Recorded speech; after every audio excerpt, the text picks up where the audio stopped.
Have you ever worked yarn overs in your knitting project and ended up with some yarn overs that are larger than others?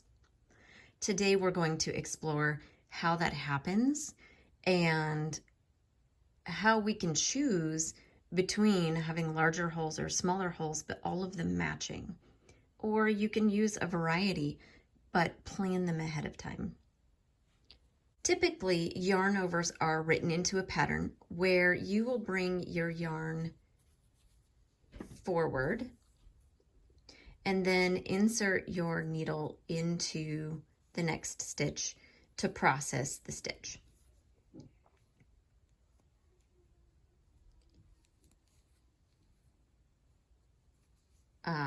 And if you're purling, you're just going to bring the yarn over the needle, insert into the next stitch, and have your yarn over.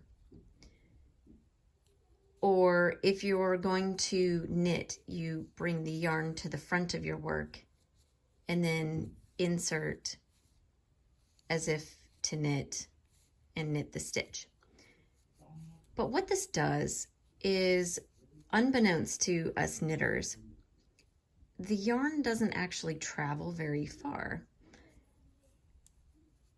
Now, some knitters, without even realizing it, will do a combination of what we just did, bringing the yarn to the front and taking that short path around the needle, but then maybe to go into this next purl stitch, they'll take the long way around, bring the yarn to the front, and then go all the way around the needle and purl the stitch. That's fantastic too, but what this does is it makes a much larger hole. So here's how you can control the size of your yarn over. You can choose between a short and a long yarn over simply by taking note of how long the path is. So for this one, I'm going to knit a purl stitch. I'm just going to bring the yarn over the top of the needle, insert as if to purl, and then purl my stitch. I do get the yarn over and I get the purl stitch, but notice that the yarn over is going to be short. It's going to be a small yarn over. So we're just going to go ahead and purl these next few stitches. And now I'm preparing for another yarn over.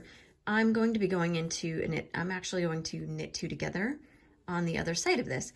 So if I just simply bring my yarn to the front, bring the yarn forward, and then insert the needle as if to knit, it's going to take the short path around the needle,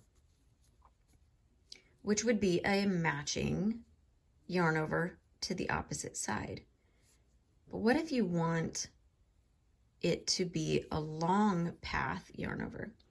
So you're going to bring the yarn over the top of the needle, always over the top of the needle, back to the back as if to knit.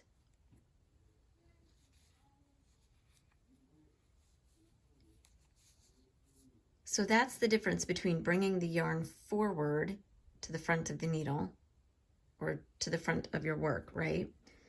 Or doing a full yarn over.